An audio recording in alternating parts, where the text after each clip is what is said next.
Boa noite, estamos dando início a mais uma live da Força Invicta, nossa 13ª live.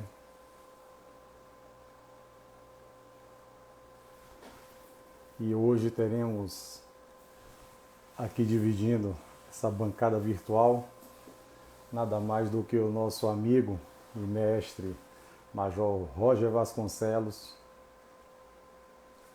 Isso, ele está aqui já. Deixa eu chamar aqui. Não, errei. Pronto. O Major Roger Vasconcelos, que eu tive a grata satisfação e honra de conhecer no ano passado aí, acabou de entrar, meu amigo. Boa noite.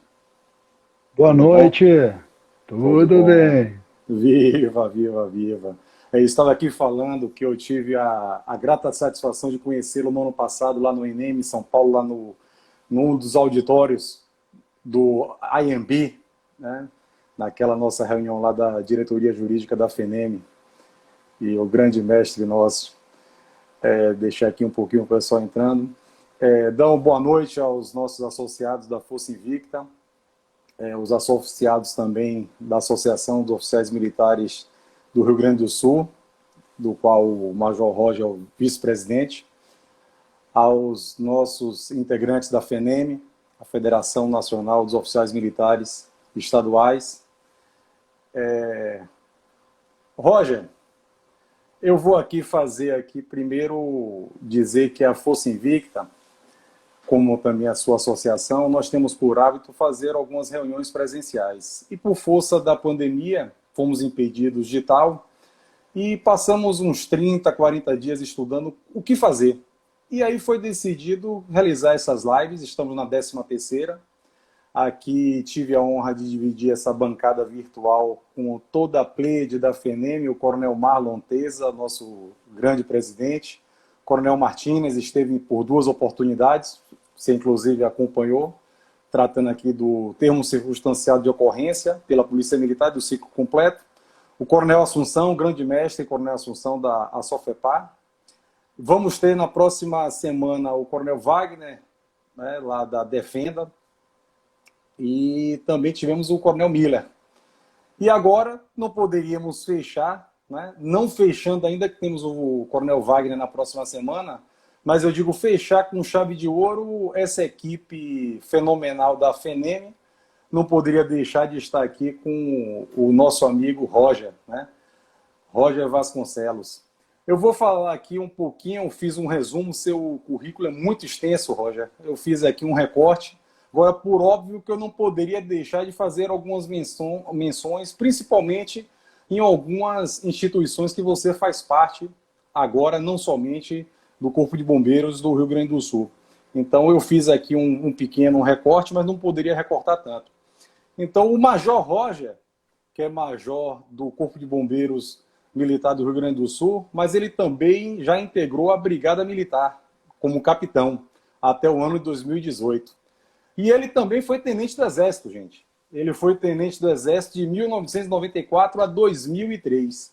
Então, ele já permeou por 3 instituições militares. O Exército Brasileiro, a Brigada Militar do Rio Grande do Sul, para quem não sabe, e atualmente no Corpo de Bombeiro Militar do Rio Grande do Sul. Ele também é diretor jurídico da FENEM desde 2009. A FENEM, como eu já falei aqui em algumas lives, é a Federação Nacional dos Oficiais Militares Estaduais do Brasil. Ele é o atual vice-presidente da Associação dos Oficiais Militares Estaduais do Rio Grande do Sul, da qual ele integra. Ele também é diretor jurídico do Instituto, quer dizer, na verdade, do Instituto Brasileiro de Segurança Pública. Você é pesquisador, não é isso? Pesquisador e palestrante. Ele é diretor jurídico também da AME, né, que é a Associação dos Militares Estaduais do Brasil. Diretor, vice-presidente, na verdade, né? Vice-presidente? Regional, isso. Vice-presidente regional, perfeito. E não bastasse isso tudo, diretor jurídico do Instituto Brasileiro de Proteção Social dos Militares, o IBRAMIL. Né? Formação acadêmica, ele é advogado, bacharel em Ciências Jurídicas e Sociais pela PUC, Rio Grande do Sul, especialista em processo civil especialista em direito militar. Eu fiz esse pequeno recorte, faltou ainda muita coisa, mas senão a gente vai levar aqui boa parte dessa live. Nessa noite, o nosso amigo Roger, ele vai aqui abordar questões controvertidas apenas. Né? Nós já abordamos aqui por foram na verdade 3 oportunidades sobre o sistema de proteção social dos militares, inclusive a última delas foi com o coronel Marlon Teza, mas ainda restaram algumas questões controvertidas, então o amigo Major Roger ele vai fazer uma explanação de uma forma geral e depois vamos pontuar nessas questões controvertidas do sistema de proteção social dos militares estaduais. No segundo bloco, né, essa live é dividida em 2 blocos, no segundo bloco nós vamos abordar a carreira jurídica, mas a carreira jurídica como requisito obrigatório de acesso ao CF.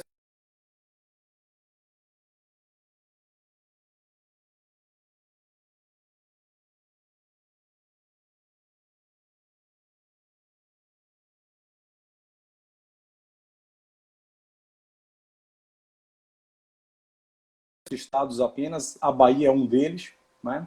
A Bahia é um dos que ainda falta adotar o bacharelado em Direito como requisito obrigatório para acesso ao CFO, então essa será a segunda parte dessa live. Roger, nossos pouco mais de 3.800 associados, beberão de vosso conhecimento hoje, né? Então fique à vontade, a live é sua. Que isso, é um prazer, é uma honra estar aqui com os colegas da Força Invicta da Bahia. Então, uma saudação muito especial ao Dr. Wildson Correia, o nosso major, que atua em todas as causas da Associação dos Oficiais da Bahia. São 3.800 sócios, é um grande volume, tem uma adesão muito grande, 16 anos de vida à Associação dos Oficiais da Bahia e um largo serviço prestado. Fica aí já minha homenagem ao Tenente-Coronel Edmilson, que ainda compõe a diretoria, um guerreiro, grande lutador. Conheço o Edmilson aí há uma década já nas lides da FENEM, o Capitão Igor, vice-presidente, e o Major Copérnico, né? Eu acho que é o major mais antigo do Brasil, de tanto tempo que eu conheço o Major Copérnico. Né? Ele é o 01 por antiguidade agora. Oh, então, enfim. Enfim será, tenente-coronel. Mas eu sei que a questão lei de promoções é uma demanda também presente aí na associação e ela também permeia aí o interesse de boa parte das entidades para que o fluxo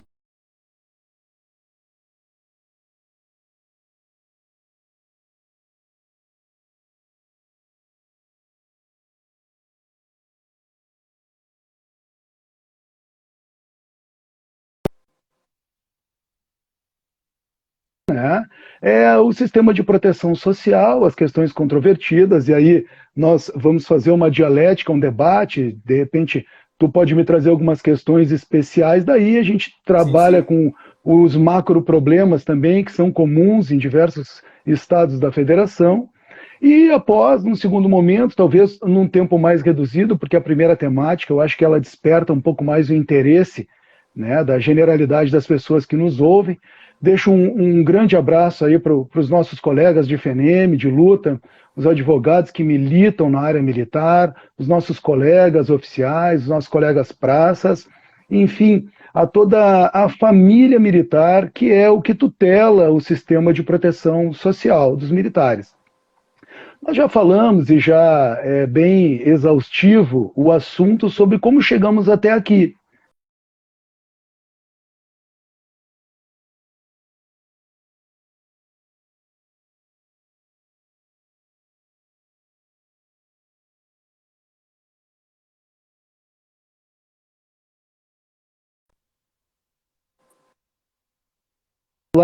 E dentre elas, a partir da emenda 103, foram acrescentados as inatividades e pensões dos militares, que é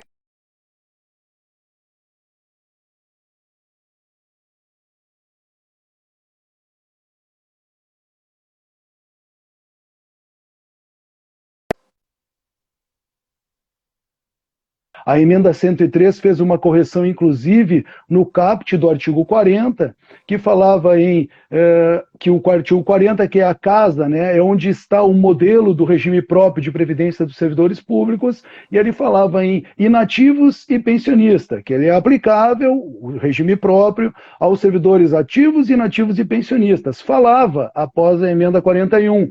Agora, com a emenda 103, ativos, aposentados e pensionistas. Parece sutil uma mudança, mas é uma mudança que reafirma a segregação do modelo dos militares, de todo o sistema, de todo o regime jurídico constitucional dos militares, do tratamento jurídico dos servidores públicos. Isso sempre foi objeto de uma doutrina muito densa e de uma interpretação sistemática da Constituição Federal. Mas, embora a intenção dos legisladores, tanto do Constituinte originário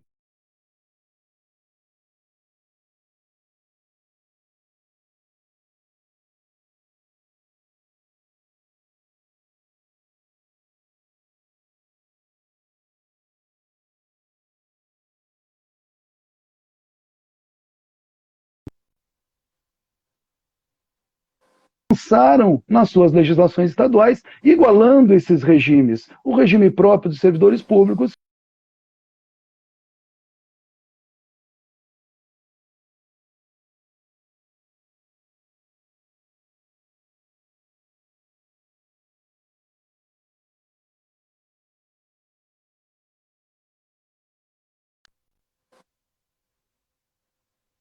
Estaduais, porque havia uma interpretação lá fundamentada no artigo 42, parágrafo 1º, que a lei estadual, a lei complementar estadual,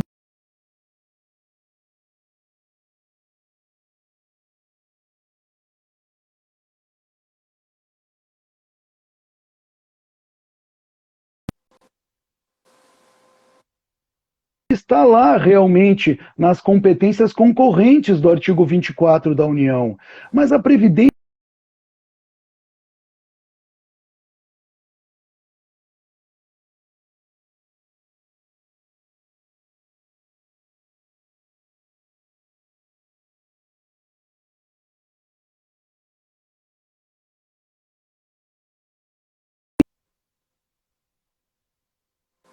142 não determinam que seja aplicável aos militares o princípio da remissão expressa, vigora o que diz, o que os ministros denominam no Supremo como o silêncio eloquente. Não é uma omissão involuntária, é algo que não deve ser aplicado. Portanto, eu aplico apenas aquele modelo e aquele extrato de direitos e sujeições, e muito mais sujeições. Essa malha de dispositivos, que são mais de 80 menções que a Constituição faz aos militares, essa grande malha, ela serve para criar uma série de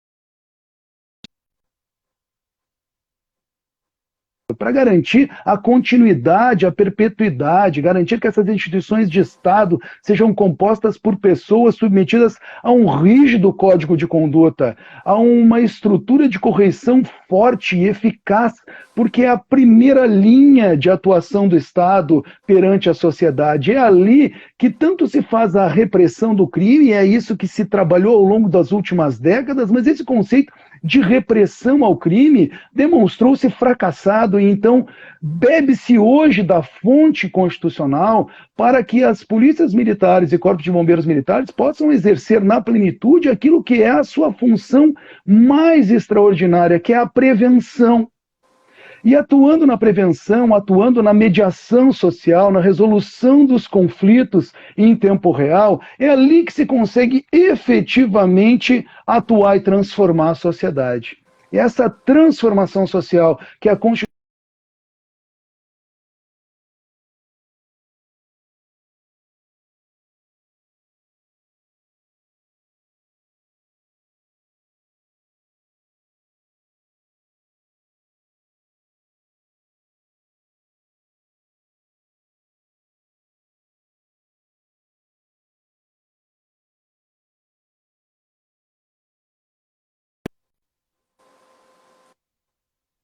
aquelas carreiras de Estado que têm uma função nacional, que têm uma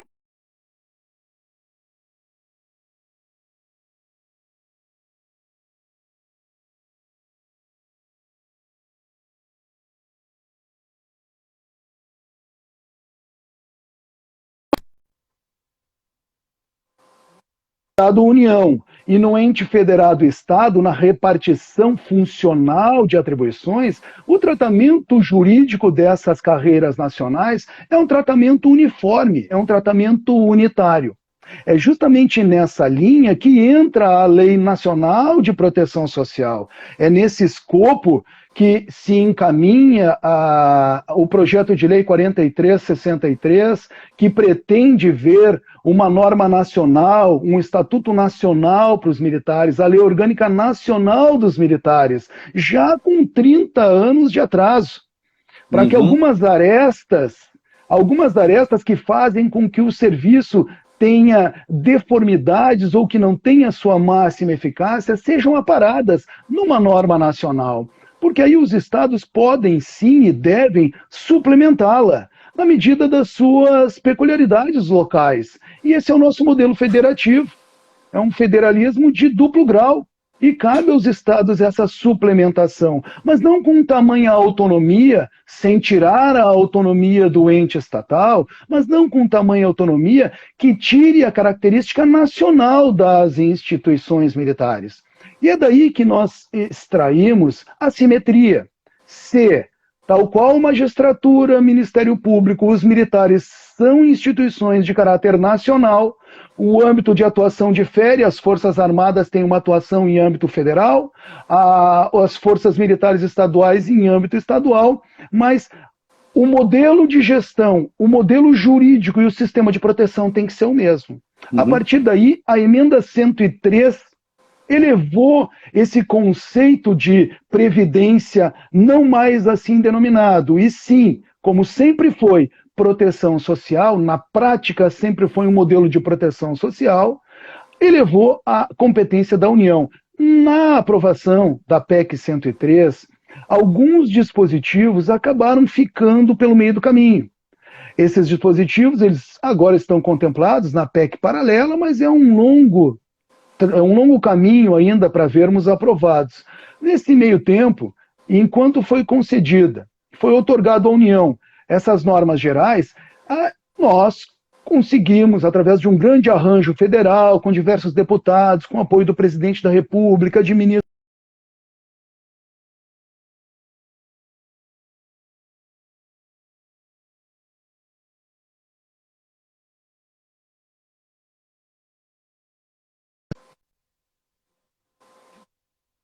Essa lei, ela regula a simetria militar para a proteção social. Está na ementa da lei. Basta ler. Essa ementa, ela abre uma nova ordem jurídica nessa matéria. É um novo marco regulatório para essa matéria. E a partir daí, com eficácia plena e imediata de quase todos os seus dispositivos, exceto alguns que puderam ser postergados, o artigo 26 da Lei 13.954 autorizou os governadores do Estado a postergarem até 31 de dezembro de 2021 a aplicação de alguns dispositivos da nova lei. Quais dispositivos? Os dispositivos que acarretariam prejuízo aos seus militares estaduais. Então, a União, entendendo que poderia haver uma modulação para não causar nenhum impacto agressivo e abrupto em algumas legislações dos estados, ela deu aos governadores, por decreto, esse poder de postergar a aplicação de alguns dispositivos restritivos de direitos. 5 estados não fizeram essa dilação de prazo. Aqueles que fizeram têm, inclusive, a aplicação das regras de transição modulada no tempo. O implemento de alguns direitos que antes existiam e agora conflitam com a norma geral, esses dispositivos perderiam a eficácia imediatamente. A partir de 16 de dezembro de 2019, esses dispositivos que conflitam com a norma geral perderiam a eficácia.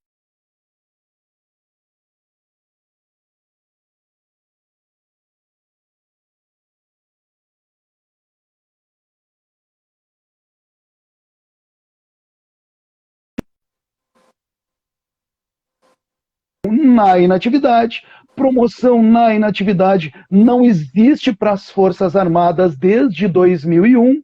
É um direito que conflitou nesse arranjo normativo, nesse novo marco regulatório.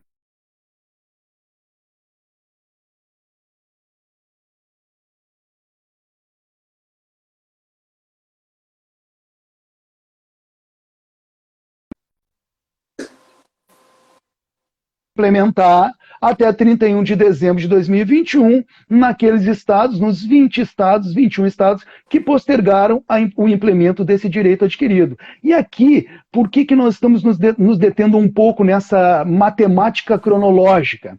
Porque existem alguns governadores e alguns institutos de previdência que não estão aplicando, por exemplo, o que consta no 24B do Decreto-Lei 667, na redação dada pela nova norma geral da União. O que diz no 24B? Que a pensão militar é integral. Uhum. E a integralidade da pensão não demanda nenhum tipo de interpretação. E a integralidade da pensão é uma norma com eficácia imediata. Essa norma não foi postergada a sua aplicação. Ela não teve a sua vigência projetada para 31 de dezembro de 2021. Toda a pensão militar é integral. E não apenas as pensões decorrentes de óbitos de legatário após 16 de dezembro. Não, a integralidade da pensão dentro do sistema de proteção social, ela é uma norma abrangente, ou seja, ela tem que retroagir cronologicamente no tempo e albergar todas as pensões militares não integrais, sejam aquelas que têm um tratamento idêntico ao dos servidores públicos em alguns estados, sejam aquelas que aplicaram o redutor da emenda 41 de 70%, aquilo que excede o teto do regime geral, dois institutos absolutamente impróprios e que nunca deveriam ter sido aplicados à pensão militar, mas o foram, e sucessivamente acabaram consolidando alguns proventos de inatividade, de pensão militar, porque inatividade também não é mais proventos, né? É remuneração na inatividade. Os proventos foram agora adstritos à pensão militar. Então, esse artigo 24B é um dos temas polêmicos hoje e que nós estamos tentando, através do Ministério da Economia, via FENEME, que tem um trabalho muito intenso e que também presta suporte a alguns parlamentares que estão em campo para que o Executivo Federal, que é a União Federal, exercendo o seu poder fiscalizador, que está contemplado na lei e está contemplado no decreto, determine que esses estados que se negam, que recusam ao cumprimento da norma geral da União, para que assim o façam, sobre as penalidades que a própria lei determina. Essa questão da pensão militar é uma questão muito interessante e ela é uma questão que envolve a família militar.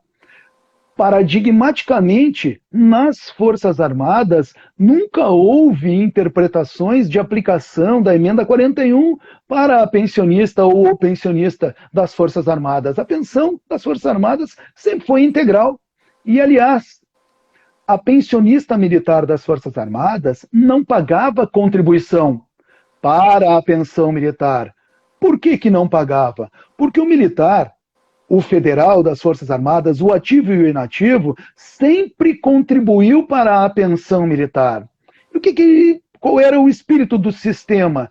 Se eu, enquanto ativo e inativo, contribuo para a pensão militar, a partir do momento em que se implementa o fato gerador, que é o óbito, bem, não preciso mais contribuir. A minha contribuição, a partir dali, ela se transforma na pensão militar.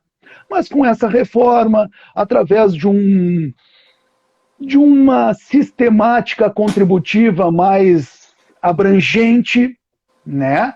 Que o modelo não é contributivo também, esse modelo não é uma contribuição previdenciária, pouco importa o fundo, aliás, não deve haver fundo, porque compete ao Tesouro do Estado, ao Tesouro da União e ao Tesouro dos Estados o pagamento do militar ativo, do militar inativo, a remuneração desses ambos e também a pensão militar. Isso é uma obrigação do Tesouro.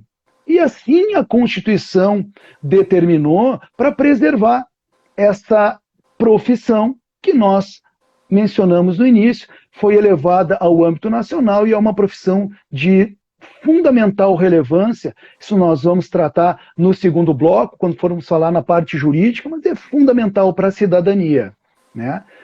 Pensão militar é isso. Contribuição para o sistema, que tem esse link que a pensionista das Forças Armadas não pagava, passou a pagar 7,5% a partir do ano passado, e agora passa aos 9,5%, ano que vem 10,5%, sem faixa de imunidade, porque faixa de imunidade é um instituto do artigo 40, é um instituto correlacionado à aposentadoria do regime geral de previdência social, do artigo 201 da Constituição Federal.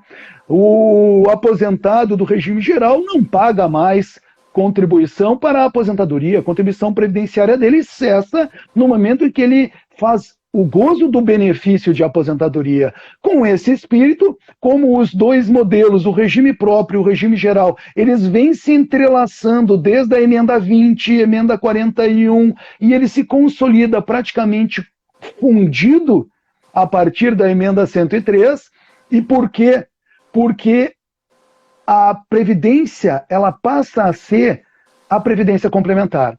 O regime próprio se dissolve e é posto em extinção, e os estados, municípios e a União, todos adotam e adotarão o modelo da Previdência complementar. O modelo da Previdência complementar é a fusão dos dois modelos.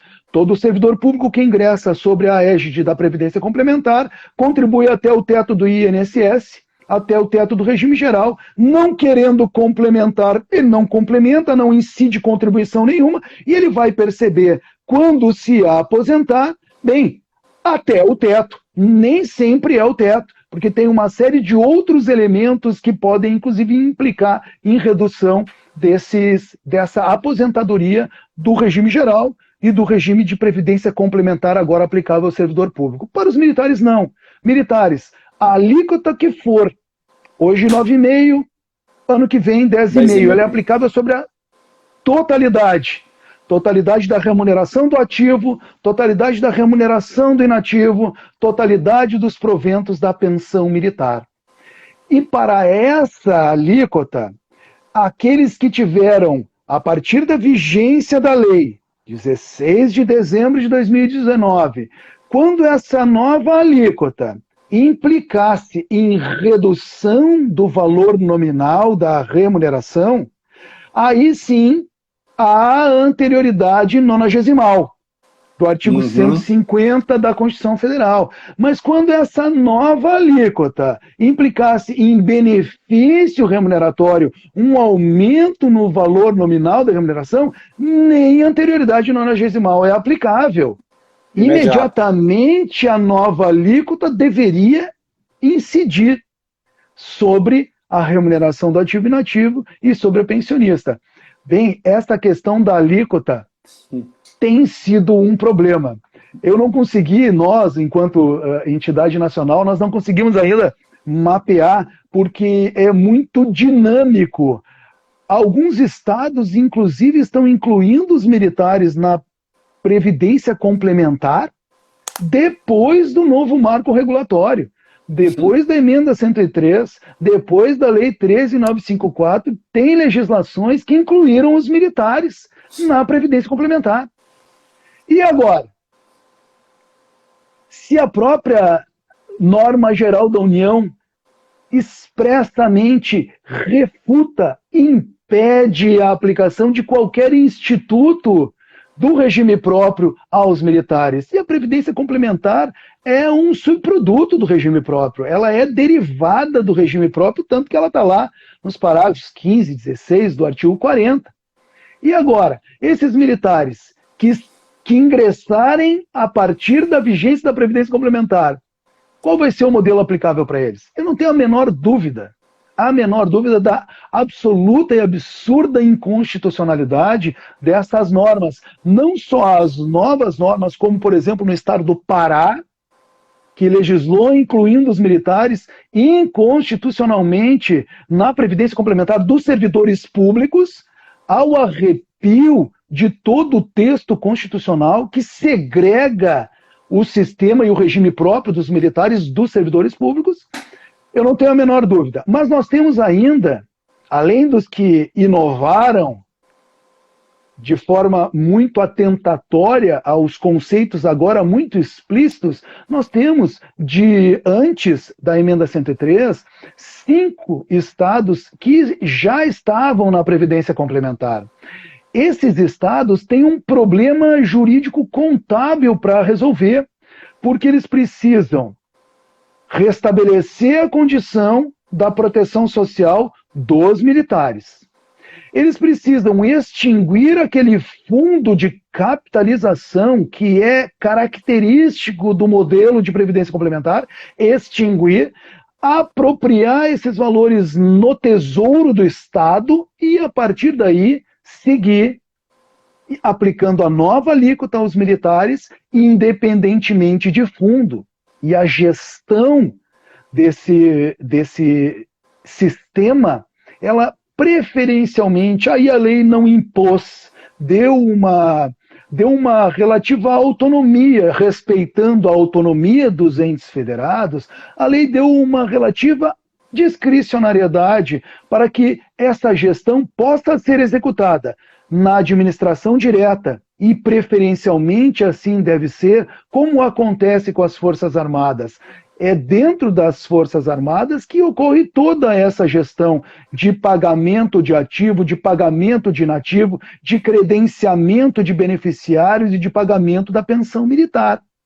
É ali que tudo se processa. Numa gestão muito simples, porque não é uma gestão contábil atuarial de fundo que tem investimentos e que tem rendimentos. É muito simples. O recurso arrecadado vai todo para o Tesouro e as obrigações são todas decorrentes do Tesouro. Mas isso não está acontecendo também. Pelo menos não com muita naturalidade, não sem dor.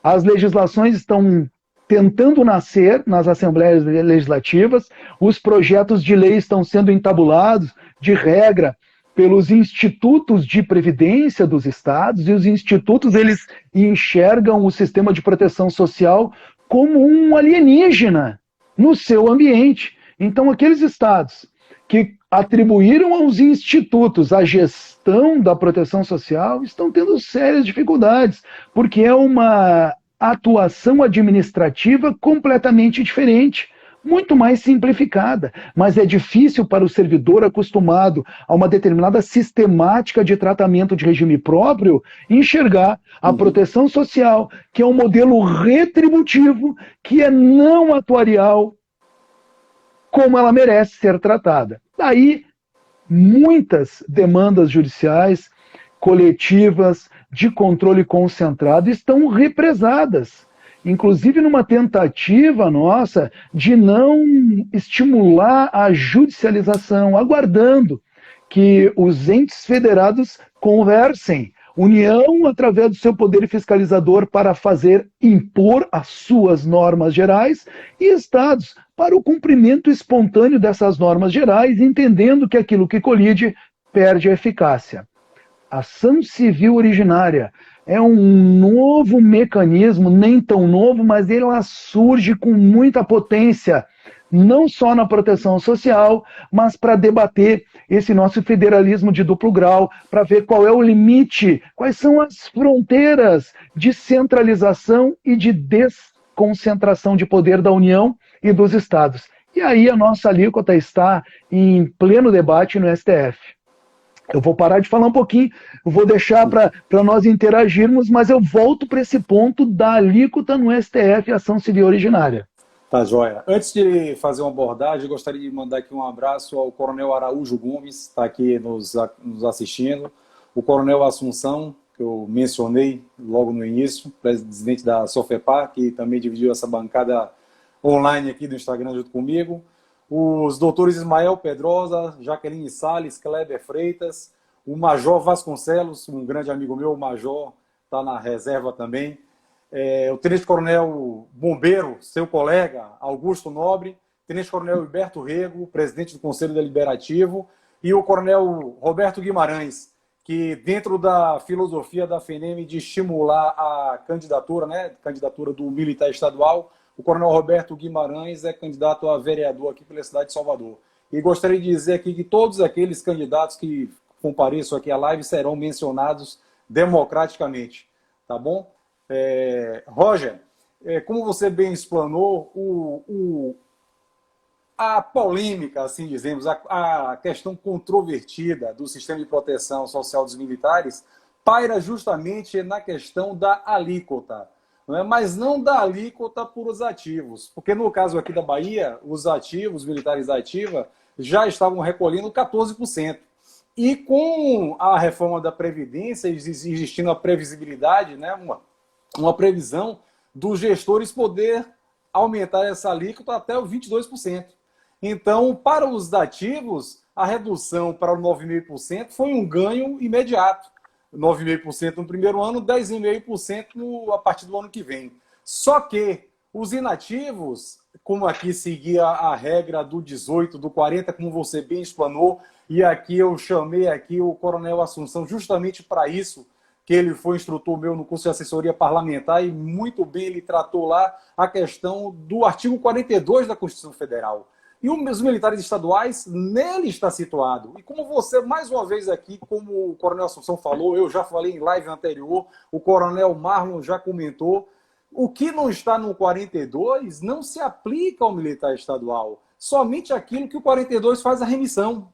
Como você bem disse, no seu parágrafo 1º, parágrafo 2º, né, faz a remissão. Então, o parágrafo 18 do 40 não se aplica ao militar estadual. Então, existia aquela faixa de isenção para os inativos, inclusive porque eu sou da reserva remunerada, você bem sabe disso, a barba aqui não engana.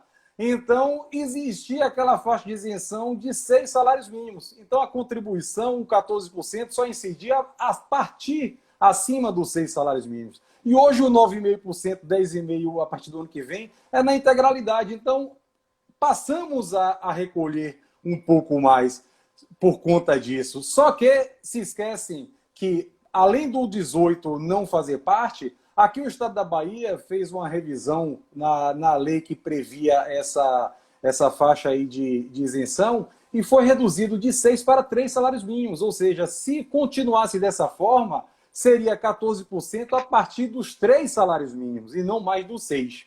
E fora todas aquelas conquistas, né, integralidade, paridade.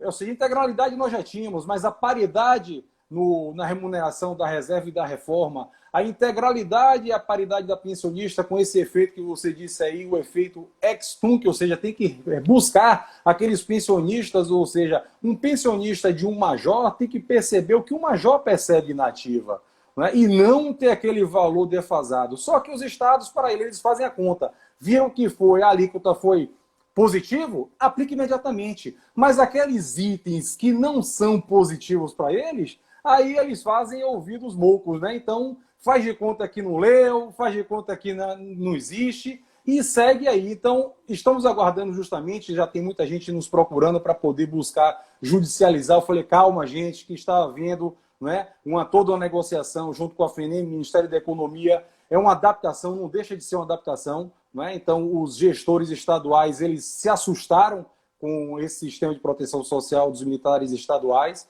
Muitos perderam com a reforma da Previdência e os militares estaduais mantiveram as suas posições e nessa questão aí até avançamos, né? Porque estamos resgatando as pensionistas e os pensionistas, né? Que tem militar feminino também, estamos resgatando os pensionistas. Então, o sistema de proteção social como um todo, ele foi espetacular. Eu digo que foi a maior conquista nos últimos 30 anos que nós tivemos, né? Em que pese, alguns ainda se apegam a essa questão de que, mas eu tinha essa faixa, né, essa faixa de isenção. Como da mesma forma, o PL 4363, que vai à lei orgânica, aí será uma nova conquista, né? Você vai abordar até que está inserido nele, não sei se permanece a questão da carreira jurídica. Então é isso. Então a polêmica aqui era a questão, inclusive, da questão da noventena, que você já abordou aqui. A eficácia é plena, a eficácia é imediata, independe de uma legislação estadual para dar eficácia.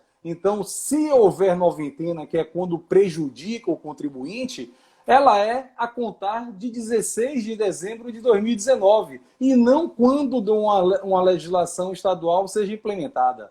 Né? Então, em março de 2020, a noventena já se exauriu. E para aqueles outros que melhoraram a sua situação, reduziu dos 14% para 9,5%, 1º de janeiro de 2020. Mas aí ninguém reclamou, porque reduziu do 14% para o 9,5%. Então, a questão que eu iria lhe abordar era essa, mas você explicou de forma brilhante, como sempre, né?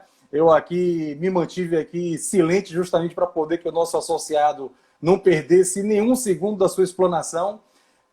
Alguns aqui colocaram que estava travando, não sei se, né, eu aqui lhe ouvi tranquilamente, não sei se você também estava aqui, né, me acompanhando, mas de toda sorte, essa live ela fica gravada no Instagram. Se por acaso alguém durante a live aqui online não pegou alguma parte, vai lá no Instagram da Força Invicta e assiste ela novamente para poder beber dessa sapiência do meu amigo Roger Vasconcelos. Então, vamos dar... Só um registro aí nessa linha. O princípio da anterioridade do ano e da nonagesimal são apenas para instituição e majoração de tributo. Logo, se na segunda quinzena de dezembro a alíquota já era 7,5%, essa alíquota deveria ser aplicada pro rata na remuneração e no 13º salário também, porque ele tem como base a remuneração de dezembro. Mas fica aí só para os colegas da área jurídica. Mas, salvo engano, a 13.954, ela fazia essa remissão, não, Roger, que seria a partir de 1º de janeiro de 2020, salvo engano, ela fazia essa remissão, ela pontuava que a alíquota do 9,5%... Não, ela... Sim, a de 9,5% a partir de primeiro, mas a de 7,5%, ela será 7,5%, ela já estabelece 7,5% lá na lei da pensão militar. Sim. Imediatamente ela já estabelece. Certo. No caso dos pensionistas, perfeito. Dos pensionistas. Não, um ponto que é importante, e isso pode acontecer. Nós estamos com a questão da alíquota em debate em duas ações civis originárias no Supremo, 3350 e 3396, respectivamente Rio Grande do Sul e Mato Grosso. O que o Supremo está enfrentando?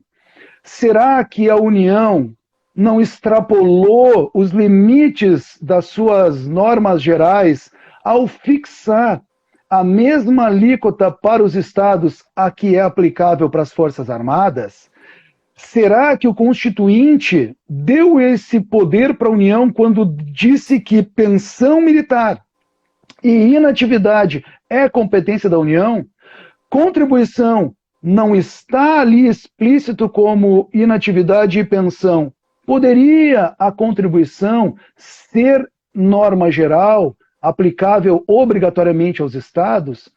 Nós sempre entendemos que elevou-se a competência da União, inatividade e pensão militar, porque esse é o núcleo estruturante da dita previdência dos militares.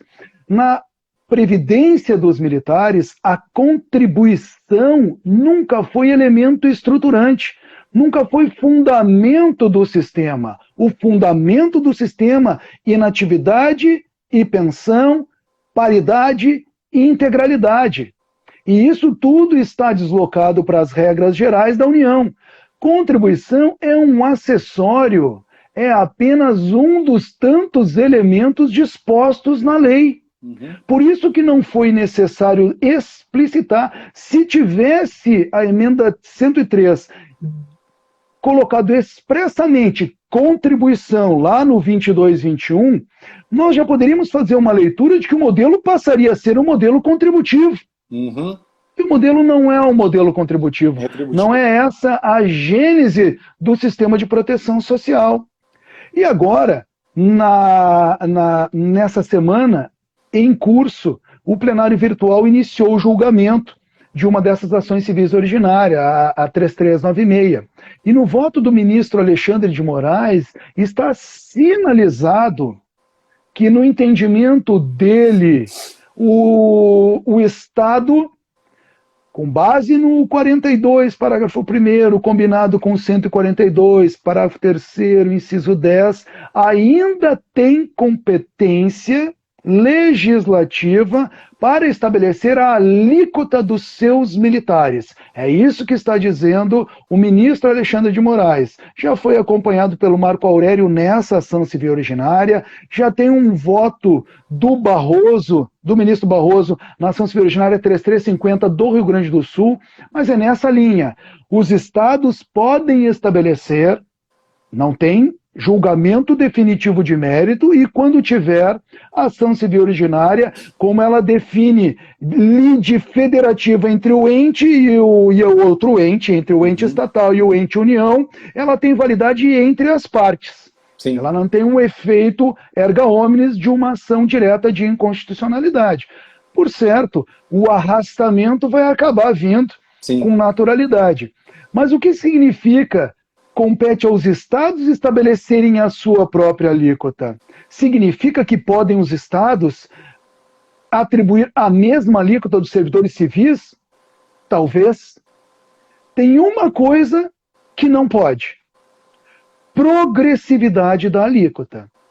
Os servidores públicos, nas reformas pós-emenda 103, tiveram a alíquota não só majorada, mas em muitos estados a alíquota progressiva, fundada lá no artigo 149, parágrafo 1º, nessa redação da emenda 103, que a progressividade nunca foi um instituto autorizado pela Constituição Federal, nunca foi. Algumas ADIs nos estados declararam inconstitucionais alíquotas previdenciárias progressivas por falta de amparo constitucional. Bem, a Constituição veio e deu esse amparo para o legislador estadual. Progressividade da alíquota para o regime próprio de previdência, exclusivamente para o regime próprio de previdência. Então, se no Estado o regime próprio ou a previdência complementar dos servidores públicos estabelece a alíquota de 14, 15, 16, 17 por faixas de progressividade, esse Estado, dependendo da decisão do Supremo, se o Supremo devolve aos estados atribuição e competência legislativa para definir a alíquota, esse Estado não poderá estabelecer a alíquota progressiva para os militares. Claro que o Estado está livre para colocar uma alíquota acima dos 10,5%, 11,5%, 12,5%. Mas o Estado não pode colocar a progressividade da alíquota, porque não tem autorização constitucional, e não pode também estabelecer faixa de imunidade. É sobre a totalidade. Isso é importante porque alguns projetos de lei já tentam, a partir desse precedente do Supremo Tribunal Federal, interpretar que, bem, a partir de agora é comigo legislar sobre a alíquota, e a partir daí começam a invadir novamente o modelo que foi trabalhado através de uma longa emenda constitucional que esparramou uma série de reafirmações do modelo dos militares, não só no 22, 21, mas no artigo 40, no 201, parágrafo 9º, na regra entre a segmentação entre a proteção social dos militares, o regime próprio de previdência e o regime geral de previdência. A emenda 103 ela foi muito inspiradora, porque ela não deixou margem nenhuma. Então aí nós esperamos, num primeiro momento, que os ministros do Supremo enxerguem o sistema de proteção social como um derivado do regime constitucional dos militares, como um modelo que protege o militar, protege a sua família, e não apenas por ser militar, mas por ser uma carreira, uma profissão, uma categoria com a maior letalidade nacional no exercício da função. Ninguém morre tanto no cumprimento do dever, no cumprimento da sua missão, quanto os militares. E aí sim, os militares estaduais, eles se destacam, inclusive, e esse não é um destaque positivo, mas em relação às Forças Armadas, porque se a simetria deve ser aplicada entre militares federais e estaduais, e a proteção social serve justamente para tutelar a família desse profissional, muito mais tutela e proteção devem ter esses profissionais que atuam em âmbito estadual na guerra cotidiana diária que nós vivemos no nosso país, fruto de décadas de modelos equivocados de repressão e de tratamento de segurança pública desintegrada, de modelos incompletos de polícia, e depois nós vamos falar um pouquinho mais sobre isso, não sei nem se vai dar tanto tempo assim. Faltam 10. Mas essa tutela e essa proteção, que os nossos ministros enxerguem que essa é a grande salvaguarda da profissão. Não é a remuneração. Nós sabemos que a remuneração dos militares, ela aos pouquinhos, ela está ganhando um acréscimo para ficar minimamente plausível, mas não é na remuneração que os militares encontram a sua satisfação pessoal, a sua vocação, é no exercício profissional, e ele precisa ter a sua família, a sua salvaguarda nesse sistema de proteção. Então, destacar a alíquota para os estados, que é o que está em debate no Supremo, e é só isso que está em debate no Supremo, a questão da alíquota, tudo bem, abre uma fenda no modelo, abre uma rachadura na simetria, mas não implica, de modo algum, vulnerabilizar e relativizar todas as demais regras de integralidade, paridade, ausência de idade mínima, ausência de permanência mínima no posto ou na graduação. Claro, dentro de todas as novas sistemáticas, os modelos eles são simétricos também para direitos, exceto remuneração e carreira. Remuneração e carreira segue a competência legislativa dos estados. Obviamente que existe um filtro e um modelo, há um limite nessa discricionariedade. O Estado não está tão livre assim, ele não pode inovar de forma a deformar o modelo nacional dessa profissão militar. Basicamente, essa questão da alíquota, ela está em fase final, nós podemos dizer assim. Talvez demore um pouco agora, no plenário virtual, mas já tem o voto do Alexandre de Moraes, tem o voto do ministro Marco Aurélio, a FENAME entrou e está atuando com o amicus curiae para tentar demonstrar para os ministros que não se trata de um benefício, inclusive em boa parte dos estados, através de um estudo do IPEA, ficou demonstrado que haverá um acréscimo na arrecadação, porque os 10,5% sendo aplicável sem faixa de imunidade, considerando o volume de matrículas de inativos e pensionistas, ele implica num superávit para quem tem uma alíquota de 14%, por exemplo, como é o caso da Bahia, como é o caso do Rio Grande do Sul. 75 milhões de reais a mais de arrecadação o Estado do Rio Grande do Sul tem se aplicar a alíquota de 10,5%.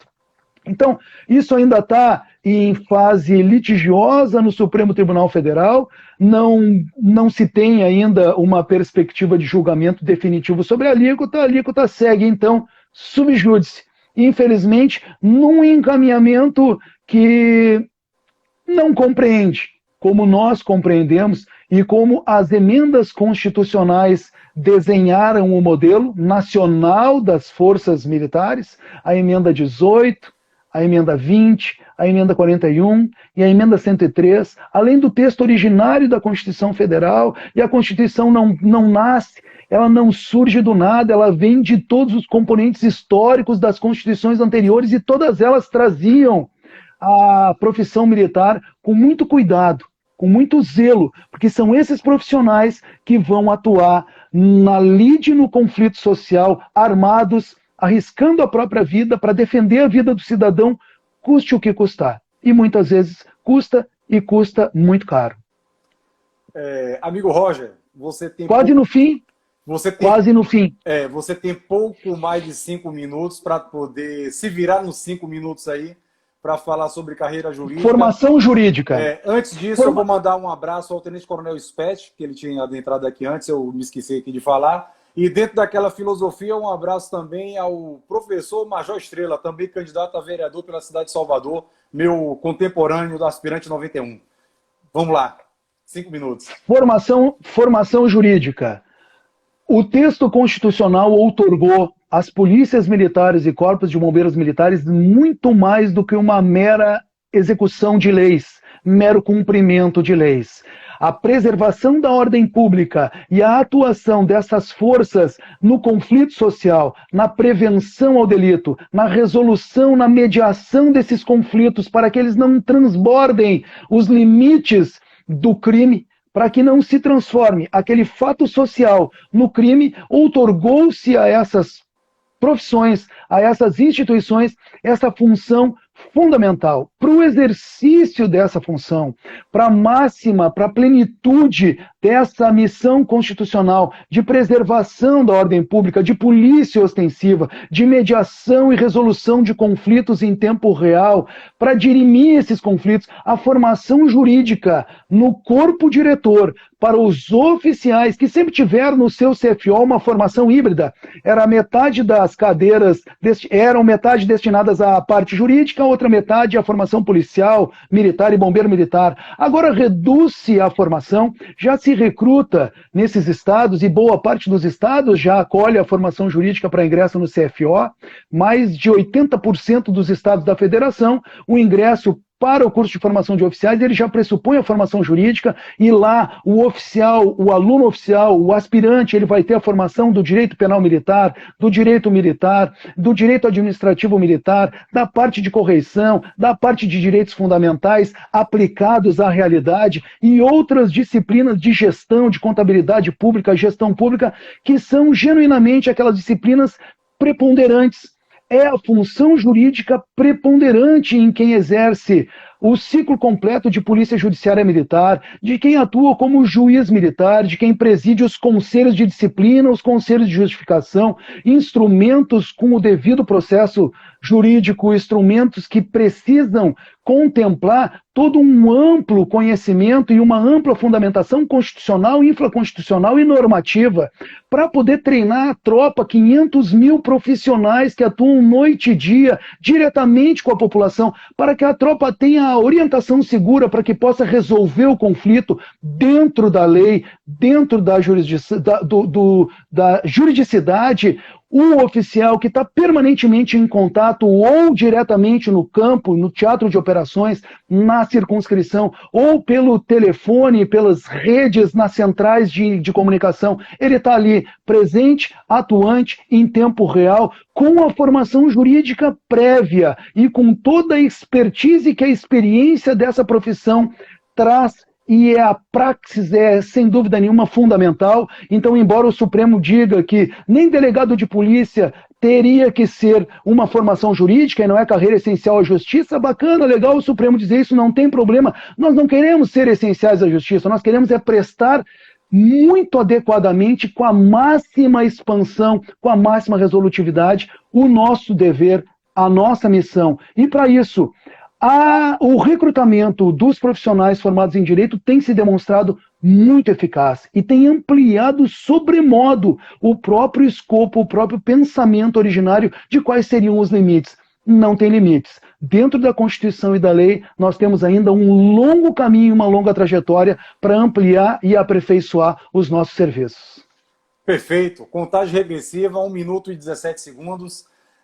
Mais um show dado pelo Major Roger Vasconcelos. Eu creio que quem não lhe conhece, quem lhe conhece está aqui, o Tenente Coronel Spetman está aqui dizendo, mais uma vez, sendo brindado com a magnífica aula do Major Roger.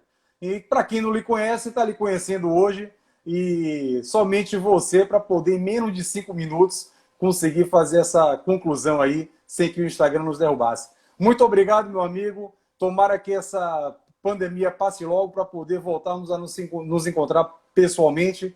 Um grande abraço. Os associados da Força Invicta agradecem em nome do Major Copérnico Mota, nosso presidente. Fica com Deus e uma boa noite, e pode dar a sua última palavra.